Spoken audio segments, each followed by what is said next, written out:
Esta tarde, bueno, como verán, hay algunas caras nuevas, ¿verdad? Estamos por primera vez juntándonos como parte de la Iglesia Bíblica Charlo y la Iglesia Conexión.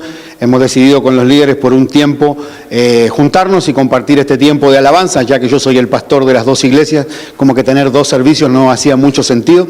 Así que van a haber algunas personas que quizás no conozcan, le animo a que la saluden, que le traten con el amor del Señor, porque siendo indiferente de qué iglesia usted venga, pertenecemos al Señor, ¿verdad? Y vamos a pasar la eternidad juntos.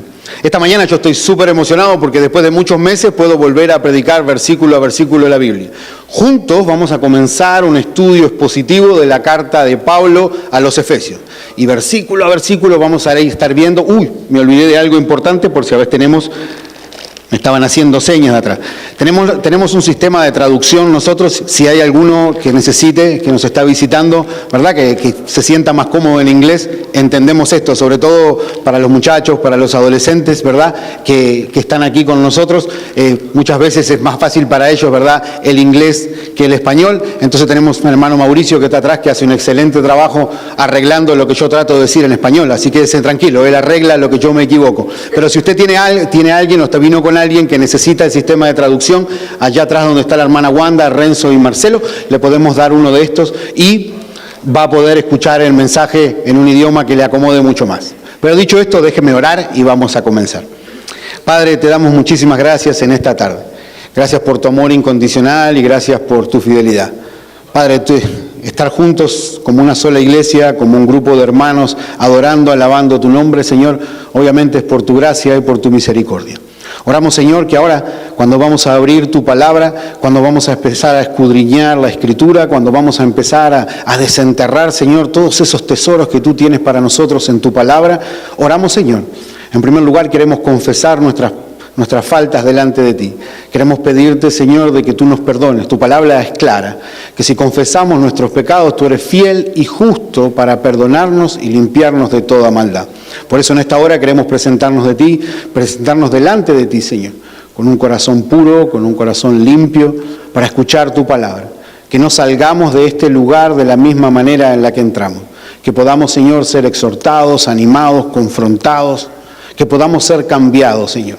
Queremos vivir el tipo de vida que tú quieres que vivamos. Oramos y pedimos todas esas cosas en el nombre de Jesús. Amén. Entonces esta mañana, si abren sus Biblias y me acompañan, vamos a estar en el libro de Pablo a los Efesios. Y esta mañana vamos a estar leyendo y estudiando solamente los primeros 2 versículos. Cada vez que comenzamos un nuevo libro de la Biblia, es indispensable poner el contexto. Es saber a quién se escribió, cuándo se escribió, por qué se escribió. Que nos diga cuáles son algunos de los temas fundamentales, de qué es lo que está hablando. Y esa es una investigación que se hace normalmente antes de leer cualquier libro de la Biblia.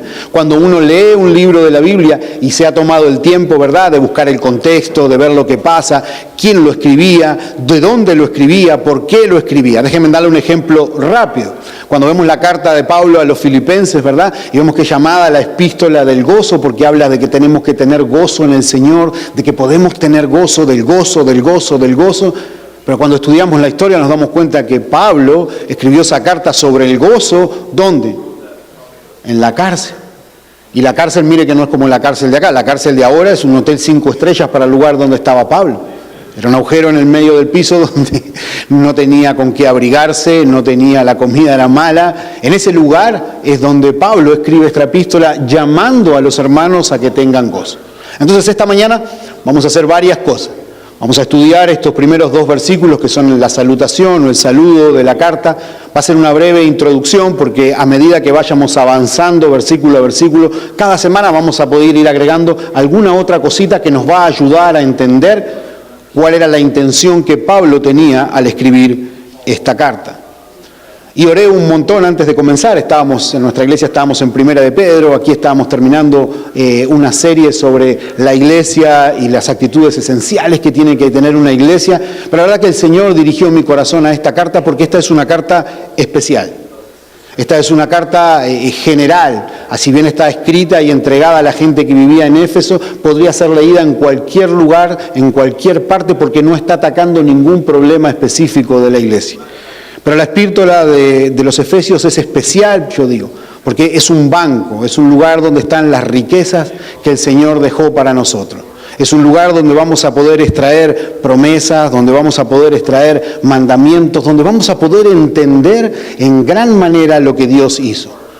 Un famoso comentarista dijo que quizás esta carta es la obra máxima que escribió el apóstol Pablo. ¿Por qué? Porque claramente nos explica qué es lo que Dios ha hecho por nosotros y cómo tenemos que actuar en consecuencia a eso. Yo no sé si usted sabía, pero si usted está en Cristo, usted es rico. Si usted está en Cristo, usted tiene acceso a todas las riquezas de la gloria de nuestro Padre. Y algún día va a disfrutar de toda esa riqueza en plenitud cuando nos encontremos delante de Él. Pero ¿sabe qué? Hay gente, y por qué creo que hay que estudiar esta carta, y esta carta es súper aplicable hoy en día. Hay gente en el mundo, ¿verdad?, que no vive de acuerdo a los recursos que tiene. Hay gente que tiene mucho y no vive de acuerdo a lo que tiene, y lamentablemente eso pasa en la iglesia.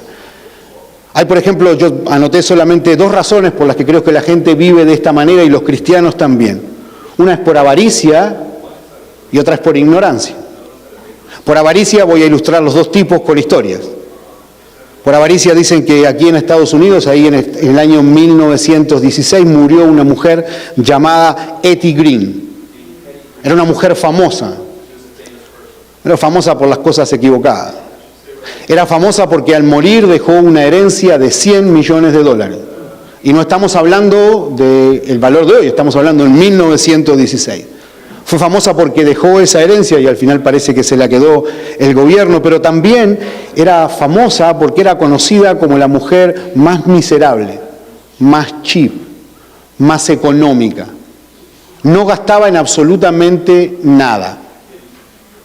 Es más, dicen que tomaba la avena fría para no gastar en electricidad. Dicen que una vez un hijo tuvo un accidente y tuvo una herida en su pie y demoró tanto tiempo en buscar una clínica gratuita en que la atendiera, que al hijo tuvieron que cortarle el pie. Pero tenía dinero en el banco. Y yo pienso, no hay cristianos así. No hay cristianos que por avaricia, por querer usar lo que Dios les ha dado solamente para ellos, no usan ni disfrutan todos los recursos que Dios ha puesto en sus manos. Pero también hay un segundo caso, no es solamente por avaricia. Ya había puesto un poco más de ejemplos para ver la avaricia. Anoche los niños no me torturaron porque a mí me gusta, pero nos acostamos mirando las Pato Aventuras. ¿Quién vio las Pato Aventuras alguna vez? Si yo sé que miran televisión, no hay problema, nadie los va a juzgar. No es que el pastor tenga una cámara ahí y vea y los hermanos que están mirando. DuckTales, le dicen en inglés. Para los niños míos le encantan, y les voy a decir la verdad, los viejos, miramos los viejos. Hoy en día es difícil, ¿verdad?, dejar a tus hijos mirar una caricatura y no sabes lo que puede aparecer. Así que los Pato Aventura, ¿verdad?, He-Man, todas esas cosas. Pero ¿cuál es el personaje principal de las Pato Aventuras? Aparte de los sobrinos. Rico McPato.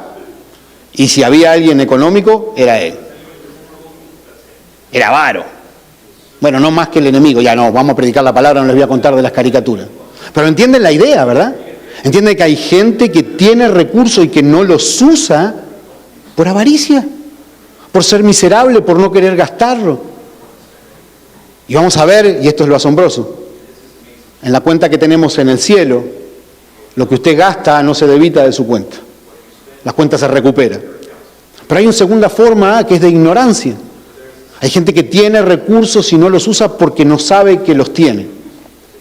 Leí una historia hace muchos años, no sé si es verdadera o no. La primera es verdadera, esta tal vez no, pero la ilustración nos va a ayudar. Dice que hay un matrimonio, ¿verdad? Estoy mirando a ver para decir de algún país y que nadie se me ofenda. Era un matrimonio de Argentina. ¿No hay argentinos? Bien. Era un matrimonio de Argentina. Entonces sacaron un paquete para ir a República Dominicana, ¿verdad? Y fueron a un hotel, y el hotel lujoso, hermoso, con un restaurante gigantesco, con muchos platos, con un buffet. El hermano Daniel me está mirando así como decir, pastor, yo conozco esos lugares porque él es de allá. Entonces es un lugar espectacular y este matrimonio llega al hotel, agarra la carta y ve los precios. Y aquellos que hemos tenido la suerte de andar en hoteles sabemos que en el hotel todo es más caro, ¿verdad?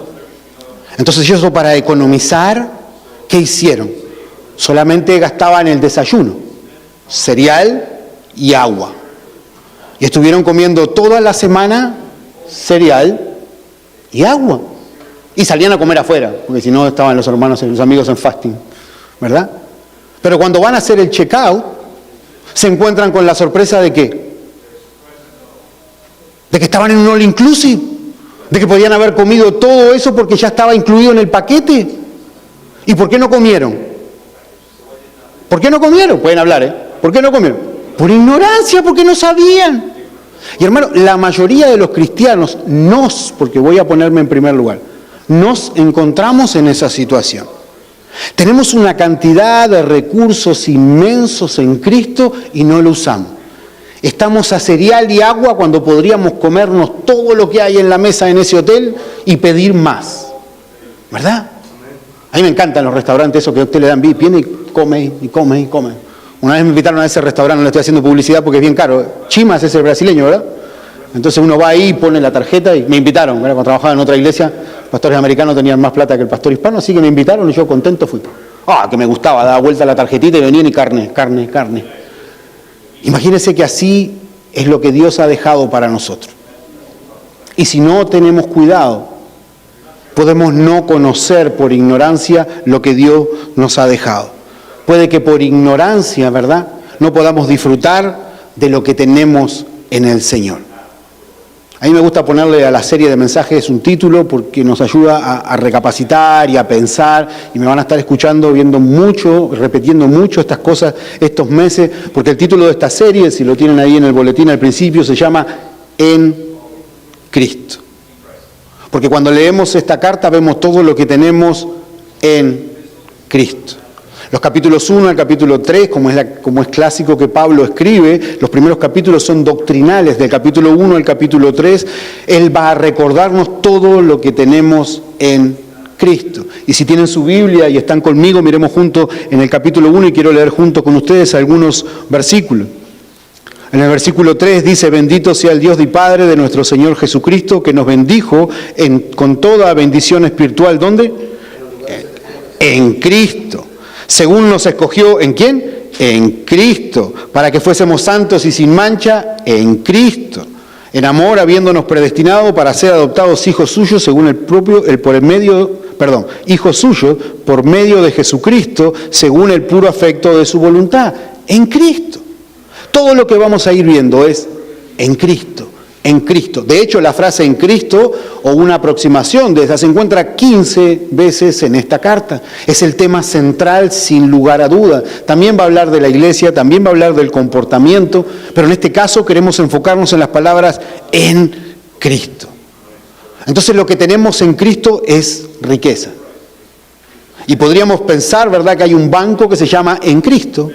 Es un banco que tiene cuentas, como puede ser, como vemos acá, ¿verdad? Puede ser paz, puede ser gozo.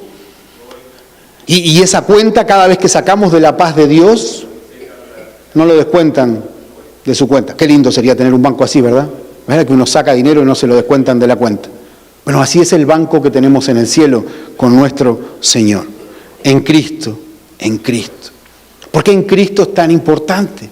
Cuando miramos las Escrituras, en Juan capítulo 15, versículo 15, Cristo dice: ya no nos llamaré siervos, porque el siervo no sabe lo que hace su Señor.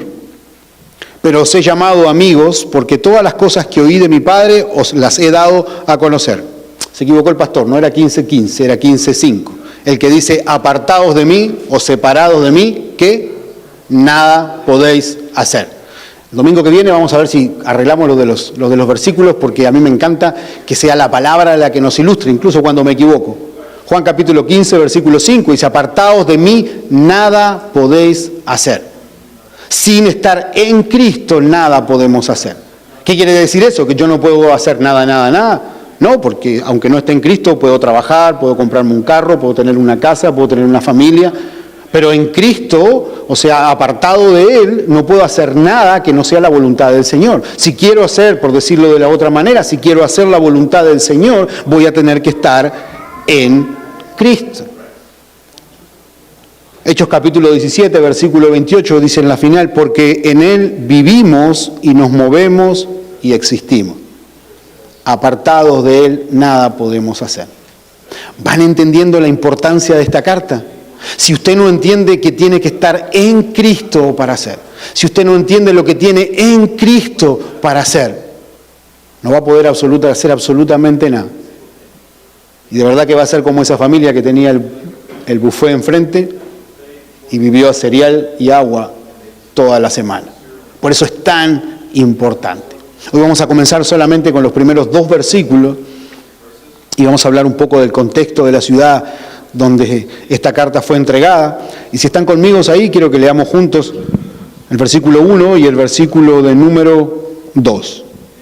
Dice, Pablo, apóstol de Jesucristo por la voluntad de Dios, a los santos y fieles en Cristo Jesús que están en Éfeso. Gracia y paz a vosotros de Dios nuestro Padre y del Señor Jesucristo. Entonces, estos primeros 2 versículos, como es una carta, ¿verdad?, hacen de la salutación y es algo formal. Pero formal para el tiempo de ellos. Cuando nosotros escribimos una carta hoy, ¿verdad?, ponemos la fecha, ponemos a quién está dirigida, escribimos la carta y al final de todo, ¿qué va? El remitente. Bueno, en la antigüedad no era así. En la antigüedad, ¿verdad?, comenzaba con un saludo, ¿verdad?, pero quien escribía la carta, ¿verdad?, se identificaba normalmente. En este caso, ¿quién es que la escribió? Pablo, apóstol de Jesucristo. Y ya con esas primeras 4 palabras tendríamos que prestar atención a lo que él dice. Primero porque Pablo fue el que fue llamado a compartir el evangelio de los gentiles. Dicen algunos que fue la mente más grande de su época. Podíamos estudiar y capaz que algún día lo hagamos lo que fue su vida y su ministerio. Pero fue un hombre que escribió solamente para resumir la mayoría del Nuevo Testamento que tenemos nosotros hoy a disposición. Dios lo usó para prácticamente compartir y llevar el evangelio a todo el mundo conocido. Fue un hombre, ¿verdad?, que fue preparado, que fue estudiado. Yo solamente los dejo con esta idea. Yo a veces me desafío a mí mismo, ¿cómo hacía Pablo para poder presentar a Cristo solamente usando el Antiguo Testamento? ¿Verdad? Porque hoy nosotros agarramos Juan 3:16 y de tal manera amó Dios al mundo que dio a su Hijo unigénito para que todo aquel que en él cree no se pierda, mas tenga vida eterna. Pero no estaba eso todavía puesto, todavía no tenía toda la palabra. Lo único que tenían era el Antiguo Testamento. Entonces Pablo iba a las sinagogas con los judíos porque él era un rabí, era un experto, era un maestro, había estudiado bajo los pies de Gamaliel. Era un ciudadano romano, eso le abrió muchas puertas, pero él iba a la sinagoga, al lugar donde se juntaban los judíos, y usando el Antiguo Testamento les presentaba a Cristo. Este es Pablo. Y acá nos dice que es quien está escribiendo. Y agrega algo más. Apóstol de Jesucristo, por la voluntad de Dios. Él, al escribir eso, se está identificando como un apóstol del Señor. Está de alguna manera insinuando la autoridad que él tiene. Porque un apóstol es un enviado, es alguien que va con la autoridad de alguien a comunicar un mensaje. Esta palabra era entendida incluso por los judíos, porque cuando el Sanedrín, que era el gobierno de los judíos, ¿verdad?, tomaba una decisión y tenía que comunicarla para afuera o en algún lado, o en algún lugar lejos de la ciudad donde el Sanedrín se encostaba, enviaban a alguien. ¿Quién? Un apóstol. Alguien que comunicaba y que tenía autoridad. Entonces el apóstol es un enviado, es un apóstol de Cristo, es un representante por la voluntad de Dios. Nadie lo hizo apóstol. Él no se hizo apóstol. Y vamos a tocar este tema en profundidad cuando lleguemos a Efesios capítulo 4. Pero quiero poner esta idea hoy en ustedes porque estamos en un mundo en el cual que hay muchos apóstoles. Se llama la apostolitis, dijo Armando Alducín, para los que lo escuchen. Hay muchos apóstoles, hay muchos profetas.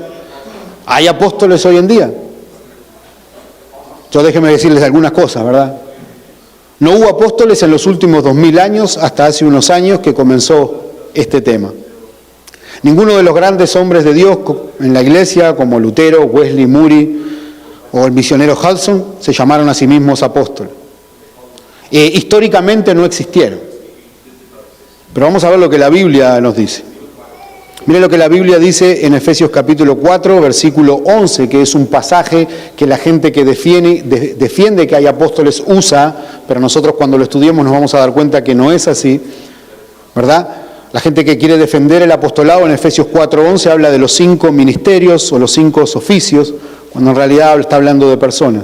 En Efesios 4:11 dice, hablando de Cristo, y Él mismo constituyó a unos apóstoles, a otros profetas, a otros evangelistas, a otros pastores y maestros. Él mismo fue el que los comisionó. Los apóstoles, ¿verdad?, fueron aquellos que recibieron la revelación de Dios. En Efesios 3:5 dice, misterio que en otras generaciones no se dio a conocer a los hijos de los hombres, como ahora es revelado a sus santos apóstoles y profetas por el Espíritu. Había en un tiempo apóstoles, eran 12, el Señor los había nombrado, y eran quienes eran los encargados de edificar la iglesia.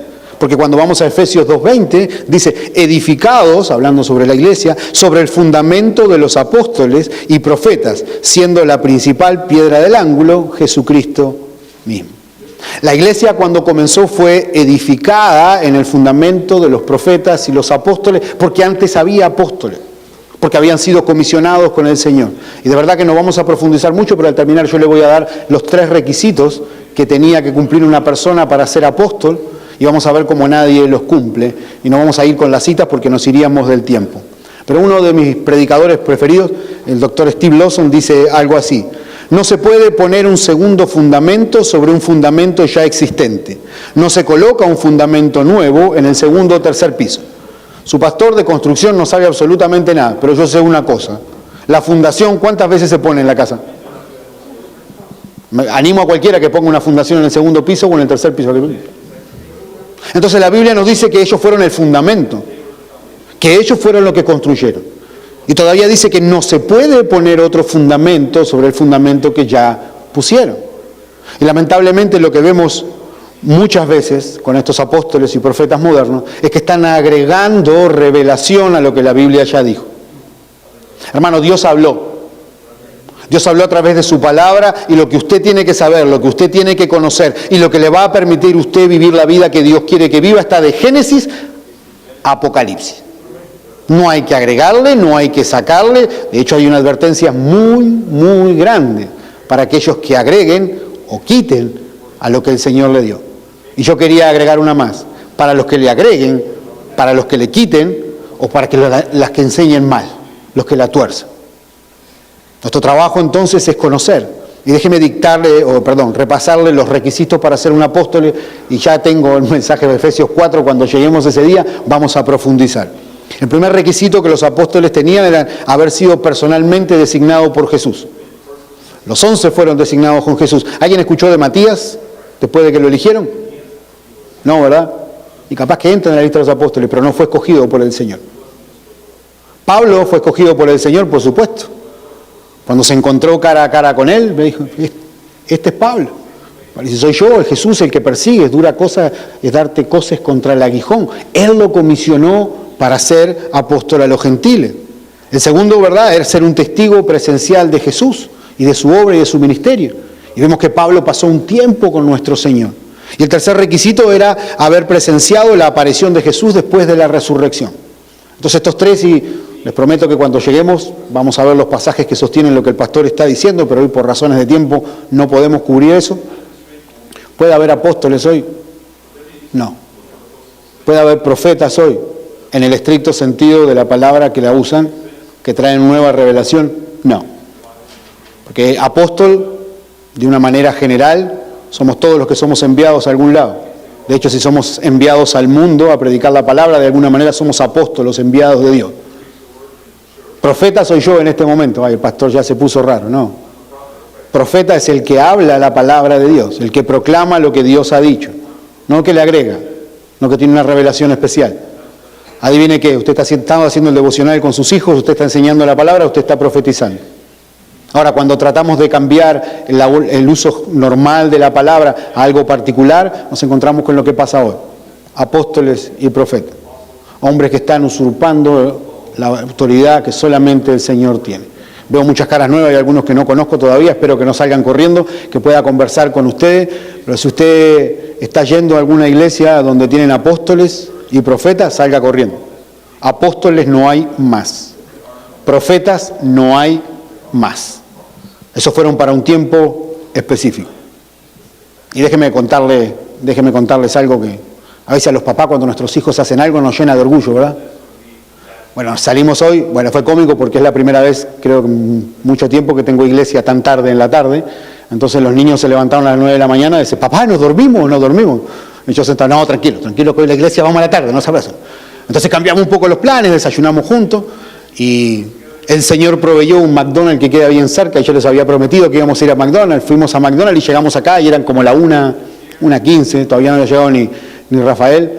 Entonces Lucas estaba leyendo, el Sammy estaba mirando unos dibujitos y el Matías estaba sentado al lado mío. Le digo, Matías, juguemos un juego de la Biblia. Bueno. Y empezamos así a jugar. Me dice, papá, ¿qué vas a predicar hoy? No, voy a hablar de Efesios. ¿Querés leerlo? Y ahí ya me cambió la cara, como me engañaron, dijo. Pero leyó el versículo 1 y el versículo 2. Y le pregunté, Mati, ¿puede haber apóstoles hoy en día? Y en Mati así, no. ¿Por qué? Le digo. Porque Dios ya nos dejó la Biblia. ¿Para qué necesitamos a alguien que venga a agregarle a lo que Dios dijo? ¿Sabe qué? Le voy a decir, me sentí como Superman espiritual así. Ese es hijo mío. ¿Verdad? Pobre, me tiene que haber escuchado hablar de esto mucho tiempo desde que nació. Pero saben que este para mí es un tema importante. Porque yo no robo gente de otras iglesias. Pero si conozco a alguien que está en una iglesia donde tiene un apóstol, donde tiene profetas, donde están siendo mal enseñados de la palabra del Señor, voy a orar y voy a hacer hasta lo imposible para poder rescatarlo de ese lugar. Porque nosotros como iglesia, y lo hablamos cuando vimos los 5 esenciales, tenemos que procurar conocer la sana doctrina. Apóstoles y profetas, no hay más. Todos los que se estén proclamando están en problemas. Entonces, en el comienzo de la carta, Pablo se identifica como un apóstol de Jesucristo por la voluntad de Dios. Y están los remitentes también. ¿A quién está dirigida? A los santos y fieles en Cristo Jesús que están en Éfeso. Y mire a quién está dirigido. A los santos y fieles. Santos y fieles es como homologado a ser creyente. A los hermanos de la iglesia en Éfeso. Y mire qué interesante porque está diciendo a los santos y fieles. Cuando usted está en Cristo, usted ya es santo. Sí tiene que luchar por la santidad, ¿verdad? Porque la santidad también tiene un aspecto progresivo. Yo tengo que dejar el pecado, parecerme más a Cristo y abandonar lo que antes hacía que a Dios no le agrada. Esa es la santificación progresiva. Pero en un aspecto, ya soy santo. Hermano, los creyentes están sentados, dice Pablo en Colosenses, a la diestra, están escondidos en Cristo y Cristo está a la diestra del Padre. Adivine dónde estamos nosotros en este momento, a la diestra del Padre. Estamos en Cristo. Las bendiciones las recibimos en Cristo. Y hasta que no entendamos ese concepto de que ya tenemos todo lo necesario, va a ser difícil que vivamos la vida. Nos van a poder engañar con profetas, con apóstoles, nos van a poder engañar con que la salvación se puede perder, nos van a querer engañar con algunas otras cosas que enseñan que no es correcto. Cuando usted está en Cristo, usted está protegido de absolutamente todo. Déjeme hacer un ejemplo, leí esta del pastor Tony Evans. Él dice el ejemplo, ¿verdad?, de que estar en Cristo es como que usted es una carta y Cristo es el sobre. Imagínense, usted va caminando por la calle y no tiene que preocuparse si choca, si lo mata, porque usted está dentro del sobre, en Cristo. Entiende que nadie puede sacarle su salvación, usted no la puede perder porque está dentro del sobre y el sobre es Cristo. Entiende que todo lo puedo en Cristo que me fortalece para su voluntad. ¿Por qué? Porque estoy en Cristo. El sobre no se va a perder, no se va a dañar. Hermano, en el momento que usted está en Cristo, usted tiene asegurada su destino, asegurado su destino eterno. Eso significa estar en Cristo. Y yo solamente con ese concepto en Cristo y del sol, piense que tan fácil sería si viviéramos a la luz de esta verdad. Hermano, usted está revestido de Cristo. Usted está protegido por Él, está sostenido por Él. Todo lo que le pasa a usted en la vida pasa primero por ese sobre que es Cristo. Cuando vemos la vida de esa manera, es mucho más fácil enfrentar el día a día. ¿Por qué? Porque todo lo que le pueda pasar a usted ahora, mañana o en el futuro, ya pasó por Cristo primero. Y aquellos que tienen muchos más años que yo caminando en el Señor, estoy seguro que pueden mirar para atrás y ver momentos en sus vidas donde no entendieron por qué pasó lo que pasó, que sufrieron cuando pasó lo que pasó. Pero como estaban en Cristo, pueden decir y gritarlo a todo el mundo que a los que aman a Dios todas las cosas le cooperan o le ayudan a bien. Por eso es importante estudiar. Pablo le escribe entonces la carta a esta gente, ¿verdad? A esta gente en Éfeso que son santos y fieles. Era una iglesia, ¿verdad?, que era una metrópolis. Dice que tenía alrededor de 250.000 habitantes, casi 250.000 de habitantes. Estaba situada a orillas del Mediterráneo, era un puerto, era un lugar de comercio, era una, dicen, de las 3 o 4 ciudades más importantes que existían. Era una provincia romana, dicen que era de lo más próspero que tenían en el imperio. Tenía una arquitectura, dicen que tenían un teatro, ¿verdad?, que tenía la capacidad de recibir 25.000 personas. Ahí creemos que Pablo predicó el Evangelio. Era un lugar grande donde se presentarían espectáculos. Era una urbe, era una mega ciudad, podríamos decir. Tenía un ágora, un mercado que era famoso, donde se intercambiaba de todo y también se intercambiaban ideas. Y vamos a ver que Pablo también predicó. Existía una gran biblioteca. Era un lugar, ¿verdad?, una ciudad cosmopolita. Pero también era una ciudad religiosa. Era donde se efectuaba el culto a la diosa Diana, que estaba dirigida por sacerdotisas prostitutas muchas veces que ejercían la religión en el templo. Éfeso era un lugar de riqueza por el comercio, pero también era un lugar de religión por el templo a Diana que tenía. Y aquí puse una cuenta matemática que lamentablemente sigue afectando a la iglesia de Cristo en el día de hoy. Dinero más religión es igual perversión. Dinero más religión es igual perversión. Y si se nos está visitando, dice, pero como esto no es una iglesia, en la iglesia no hablan de religión. No, mis hermanos. Acá nosotros no buscamos tener una religión. Porque la religión es el hombre tratando de alcanzar a Dios. Y eso es imposible. Lo que nosotros buscamos es una relación.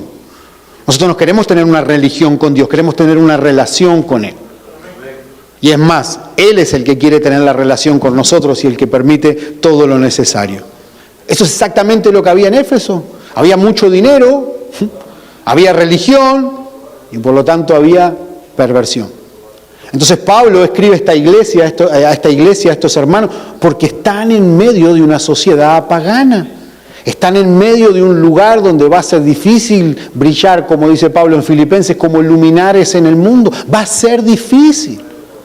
Porque el mundo que los rodea, la cultura que los rodea, las tradiciones, las cosas que mucha de la gente que llega a los pies de Cristo viene todavía consigo porque ha abandonado el mundo y ahora está en Cristo y ahora uno es santo posicionalmente, pero tiene que luchar por la santidad.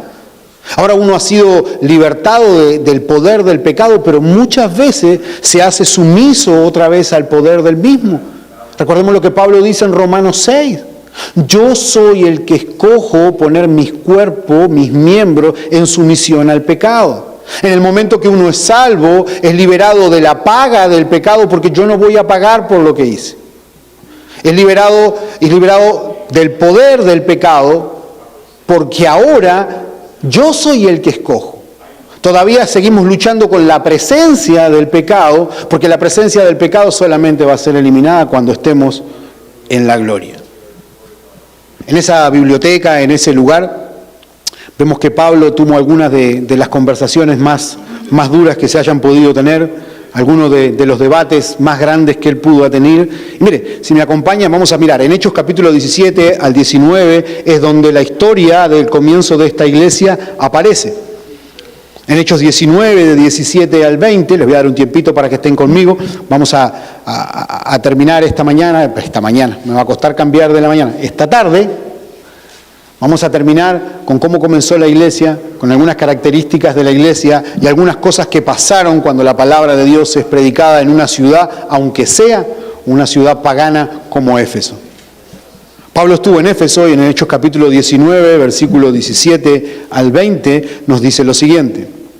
Y esto fue notorio a todos los que habitaban en Éfeso, así judíos como griegos. Y tuvieron temor todos ellos, y era magnificado el nombre del Señor Jesús. Versículo 18. Y muchos de los que habían creído venían confesando y dando cuenta de sus hechos. Asimismo, muchos de los que habían practicado la magia trajeron los libros y los quemaron delante de todos. Y hecha la cuenta de su precio, hallaron que era de 50.000 piezas de plata. Versículo 20. Así crecía y prevalecía poderosamente la palabra del Señor. ¡Wow! ¡Qué testimonio!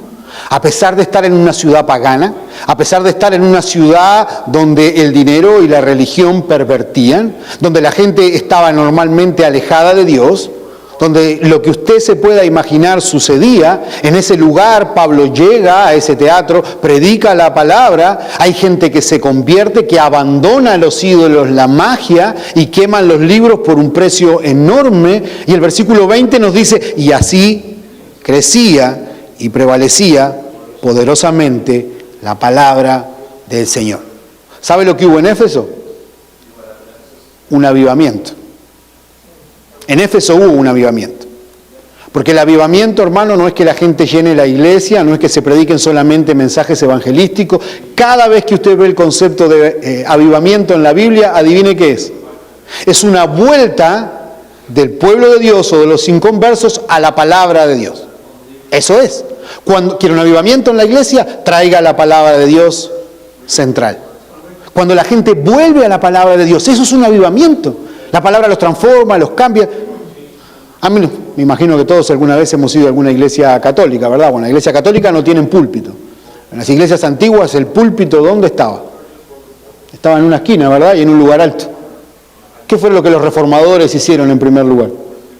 Trajeron el púlpito a la mitad de la iglesia. Porque lo central en la iglesia es la palabra. A esto es lo que venimos. Venimos a ver lo que Dios nos dice acá para poder aplicarlo a nuestras vidas. En Éfeso hubo un gran avivamiento, crecía y se extendía poderosamente la palabra del Señor. ¿Sabe qué me da ánimo a mí esto pasaje? Que la gente que estaba en Éfeso era gente como nosotros. De que cuando la palabra de Dios es traída a la iglesia y la gente comienza a conocerla y a vivirla, va a vivir un avivamiento. No importa en la sociedad que estemos, no importa el contexto. De hecho, en Romanos 5:20, yo creo, y déjeme mi apreciación personal, lo mejor que le puede pasar a la iglesia de Cristo es tener persecución. Es que seamos perseguidos, es que nos ataquen, es que tengamos que sufrir. Ay, el pastor ya se está poniendo apocalíptico. No. Porque así vamos a ver los que son de verdad, porque el entorno no va a denominar lo que la verdadera iglesia es. Pablo dice en Romanos 5:20, pero la ley se introdujo para que el pecado abundase. Mire qué lindo. Mas cuando el pecado abundó, sobreabundó la gracia. En un mundo que rodea al creyente con pecado, sobreabunda la gracia de Dios. Y como vimos en Efesios al comienzo del libro, y lo vamos a leer, somos ricos en la gracia del Señor. Esa es una de las cuentas que hay en el banco. Usted siempre puede recurrir a la gracia del Señor. En Hechos capítulo 19 vemos un avivamiento. En Hechos 18-19 dice, cuando Pablo llega y encuentra a Priscila y Aquila, ¿verdad? Que cuando él estaba ahí, estaban en su segundo viaje, y ellos estaban ahí y tenían un conocimiento que no era del todo correcto, ¿verdad? Ellos solo conocían el bautismo, no, estoy divagando, ese no era, ese era Apolos. Cuando yo me equivoco me tienen que hacer así, no me tienen que seguir todo. Era para ver si estaban despiertos. Encuentra a Aquila y a Priscila, que son los que hacen tiendas con él, ¿verdad? Comienza la obra crece. Y vemos que la iglesia se va formando a pesar de lo que sucede. Vemos en Hechos, un poquito más adelante nomás, ¿verdad?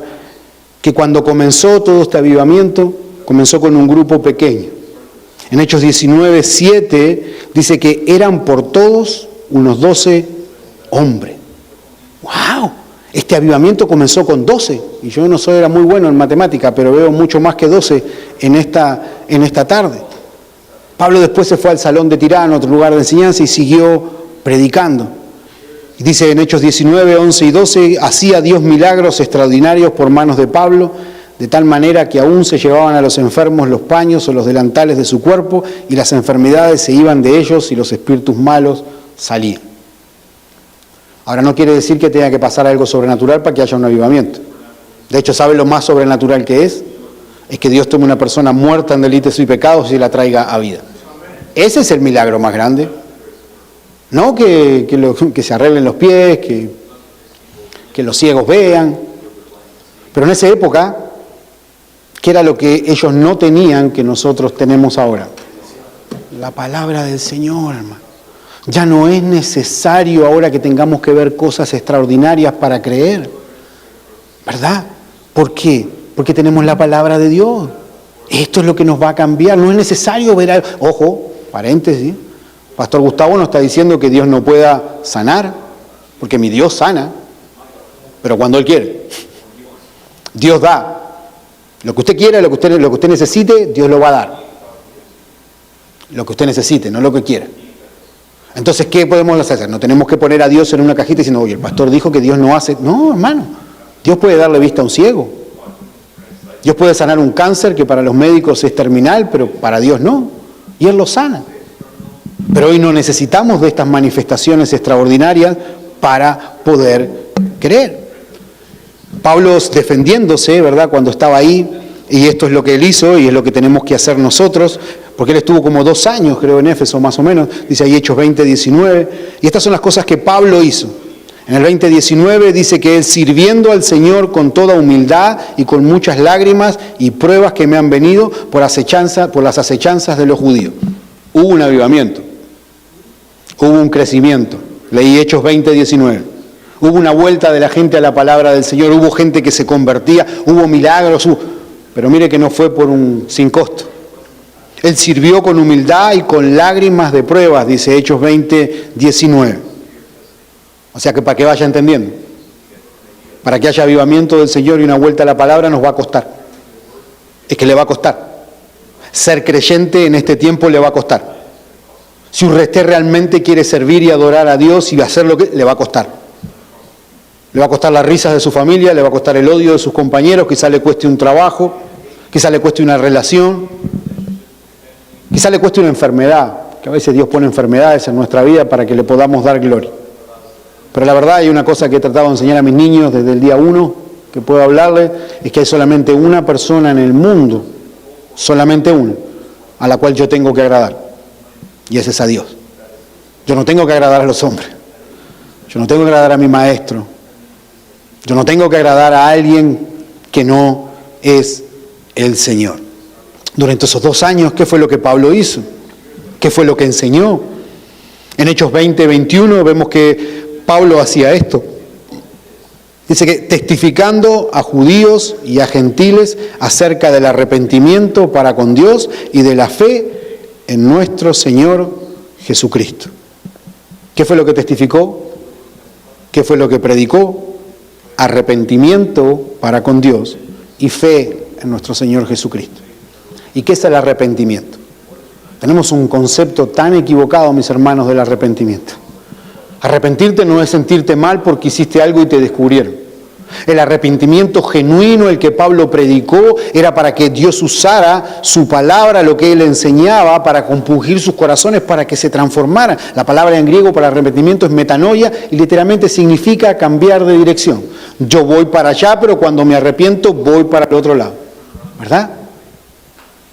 Es como cuando uno está en el supermercado y ve ese dulce que va a comprarse, ese pastel, y sabe que le va a comer mal y dice, no, me arrepiento y me voy para el otro lado. ¿Le ha pasado? La kriptonita del pastor es el azúcar, así que si algún día los voy a visitar, no me den nada dulce. Y trato de hacerlo jocoso porque nosotros no entendemos el concepto de arrepentimiento, hermano. Predicar el arrepentimiento, ¿sabe lo que es predicar el arrepentimiento? Es decirle a una persona que tiene que cambiar su forma de vivir, que si no se arrepiente y va en la dirección de Dios, va camino al infierno.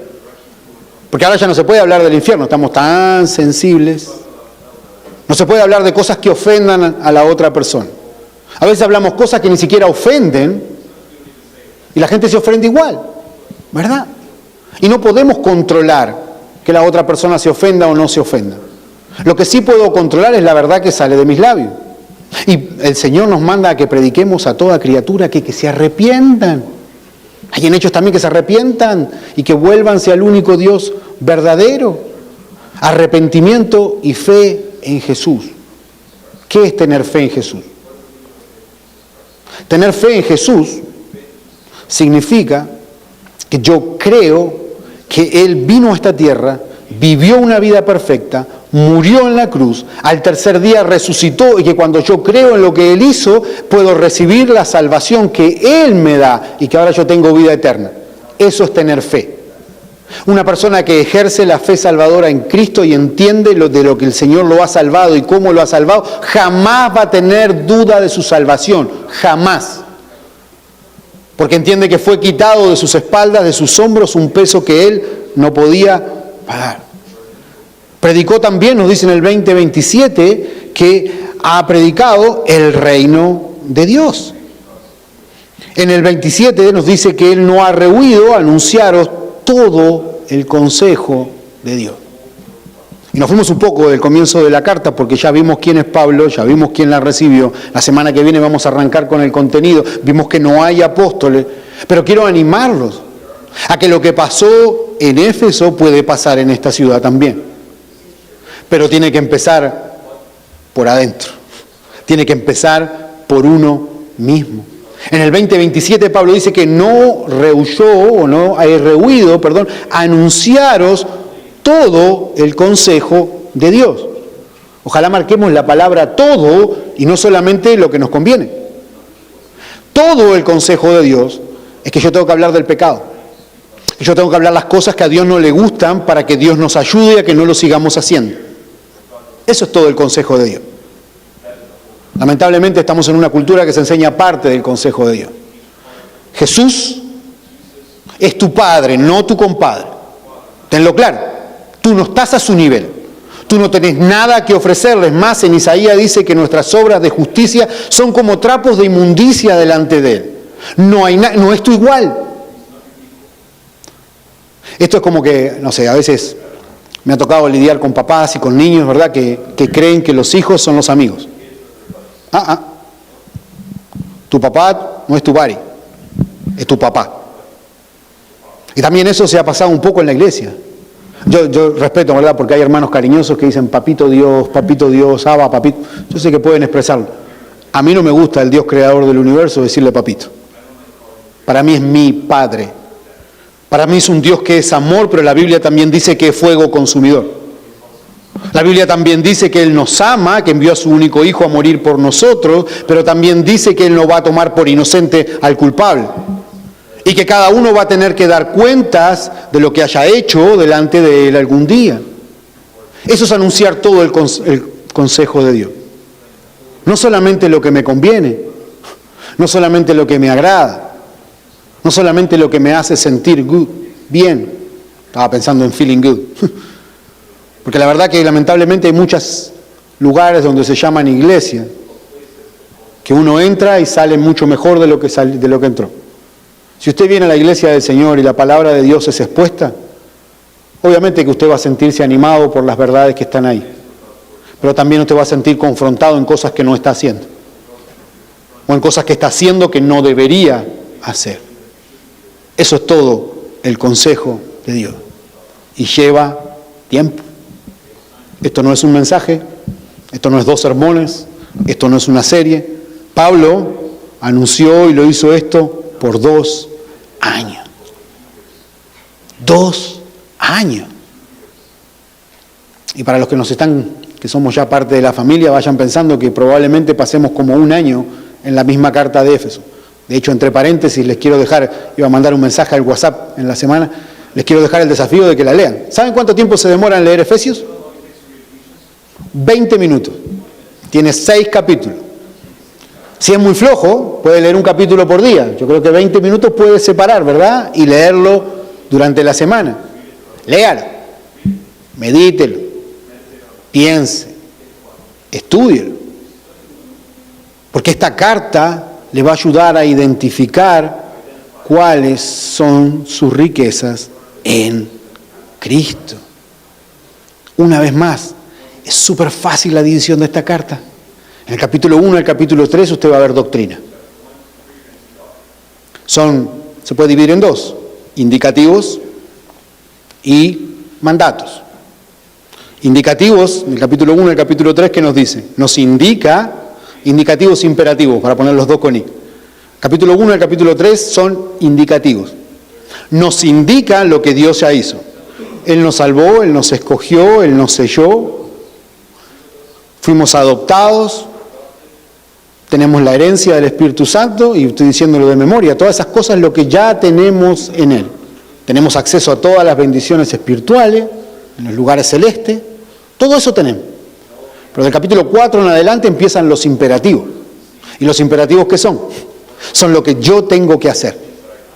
Porque después, y déjenme para que vean nomás, si vemos en Efesios capítulo 4 cómo empieza y hay un quiebre en la carta, Pablo dice: yo pues preso en el Señor, os ruego que andéis como es digno de la vocación con que fuisteis llamados. Entonces en la mitad dice, ok, capítulo 1 a capítulo 3, esto es lo que Dios ha hecho. Capítulo 4 al final, yo pues preso en el Señor, los ruego que anden de esta manera. Cada vez que vea la palabra andar en la Biblia, normalmente es un símil, ¿verdad? Un representativo de vivir. Andar, forma de vivir.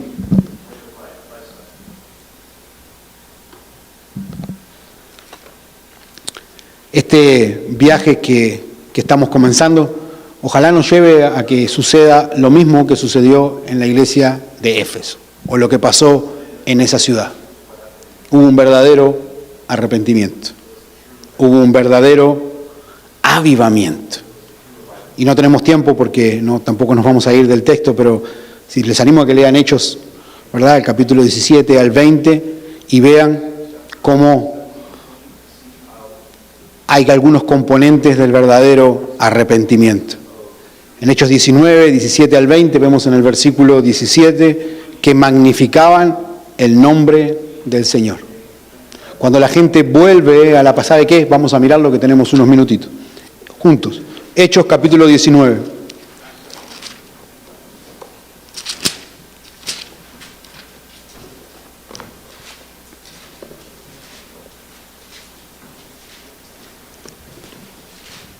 Son los milagros, es lo que hace Pablo, predica. Versículo 17. Y esto fue notorio a todos los que habitaban en Éfeso, así judíos como griegos, y tuvieron temor todos ellos. ¿Y era qué? Era magnificado el nombre de Jesús. Eso magnificar es exaltar, levantar, alabar, entender que nada se compara al Señor. Y vemos también, ¿verdad?, que hay una historia interesante que se las dejo de esos 7 hombres que querían usurpar el nombre del Señor y se les aparece el Espíritu y les dice, hey, a Jesús conozco, a Pablo conozco, pero ustedes ¿quiénes son? Y terminaron saliendo corriendo desnudos. Pero ¿por qué, verdad? ¿Por qué es tan importante que en el avivamiento se magnifique el nombre de Cristo? Déjenme leer estos 3 versículos. En Colosenses 1, 15 al 18... dice, Él es la imagen, hablando de Cristo, del Dios invisible, el primogénito de toda creación. Porque en Él fueron creadas todas las cosas, las que hay en los cielos y las que hay en la tierra, visibles, invisibles, sean tronos, dominios, principados, potestades. Todo fue creado por medio de Él y para Él, hablando de Cristo. Y Él es antes de todas las cosas y todas las cosas en Él subsisten y Él es la cabeza del cuerpo que es la iglesia. ¿Quiere tener un verdadero avivamiento en su vida? Magnifique el nombre de Jesús. Levántelo alto. Entienda quién es Él. Entienda que Él no es un ingenio que está para darle todo lo que usted quiere, que Él está ahí para ayudarlo a que crezca en el Señor. Pero en el versículo 18, cuando volvemos a Hechos, después de que se hace esto, ¿verdad?, que se magnifica el nombre de Jesús, dice, y muchos de los que habían creído venían confesando y dando cuenta de sus hechos. Cuando el nombre de Cristo es magnificado y las personas reaccionan a lo que están entendiendo, es parte del avivamiento, uno confiesa su pecado y se arrepiente. Versículo 18. Dice, muchos de estos que habían creído venían confesando y dando cuenta de sus hechos. No hay una confesión o arrepentimiento genuina sin un conocimiento correcto de Jesús y una magnificación de su nombre. ¿Quiere buscar otra palabra para magnificación? De ponerlo a Él en el lugar que va. Él no es el auxiliar del auto que lo usamos cuando se nos pincha una rueda, mis hermanos. Él es quien dirige el carro. Tiene que ser como el Tesla, esos que se manejan solo, así mejor. Que el Señor conduzca su vida, porque Él la va a llevar a un mejor lugar. Y cuando hay arrepentimiento, cuando se levanta el nombre del Señor, cuando la gente confiesa genuinamente sus pecados, eso trae acción. Mire el versículo 19. Dice: asimismo, muchos de los que habían practicado la magia trajeron los libros y los quemaron delante de todos, y hecha la cuenta de su precio, hallaron que era 50.000 piezas de plata. No tengo la cifra exacta, pero se asumo que debe ser bastante. Y asumo que los libros no son como los libros que tenemos ahora, que uno consigue libros en todos lados, ¿verdad? Los libros eran difíciles de conseguir. Para un verdadero arrepentimiento tiene que pasar lo que le pasó a esta gente en Éfeso. Hay que magnificar el nombre del Señor. Hay que confesar, hay que arrepentirse y hay que actuar. Porque si usted se arrepiente y sigue haciendo lo mismo que ha hecho siempre, entonces no se arrepintió. Solamente está pidiendo disculpas. Y normalmente pedimos disculpas porque nos descubrieron, porque si podemos salirnos con la nuestra nunca vamos a decir absolutamente nada. Para que haya un verdadero avivamiento, tiene que haber estos conceptos. ¿Por qué traje el tema del avivamiento y agregamos un poquito al final de la carta? Porque creo que es importante que comprendamos que cuando estudiamos la Escritura, de que cuando aprendemos la palabra de Dios y la aplicamos a nuestra vida, cosas van a pasar. La iglesia no tiene ciencia. Es una lástima esa gente que habla del crecimiento y que hay que hacer programas y que hay que hacer cosas y que esos son buenos aditivos. ¿Vio? Cuando usted tiene aceite y le echa un aditivo al carro, son lindos.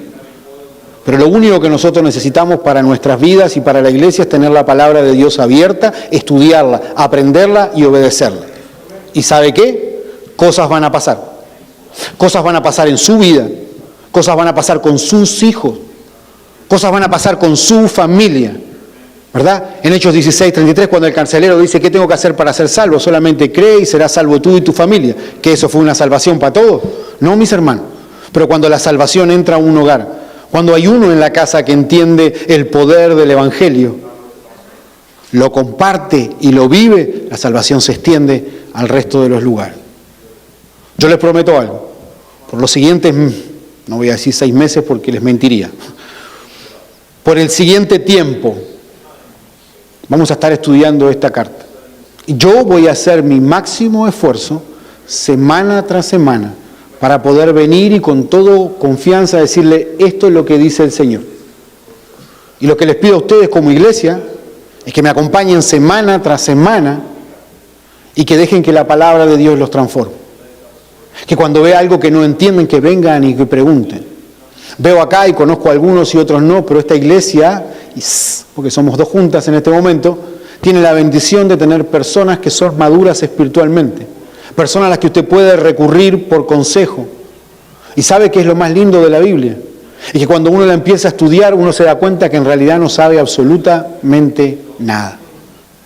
Mi compromiso es estudiar la palabra y tratar de compartir lo que el Señor dice en su palabra. Su parte va a ser estudiarla. Su parte va a ser orar por su pastor. Porque no sé si les pasa a ustedes, pero cada vez que queremos estudiar la Biblia no nos pasan de todo. Muchas veces son ustedes que me mandan texto. Ustedes son los culpables de lo que me distraen. ¿Pero no les pasa eso?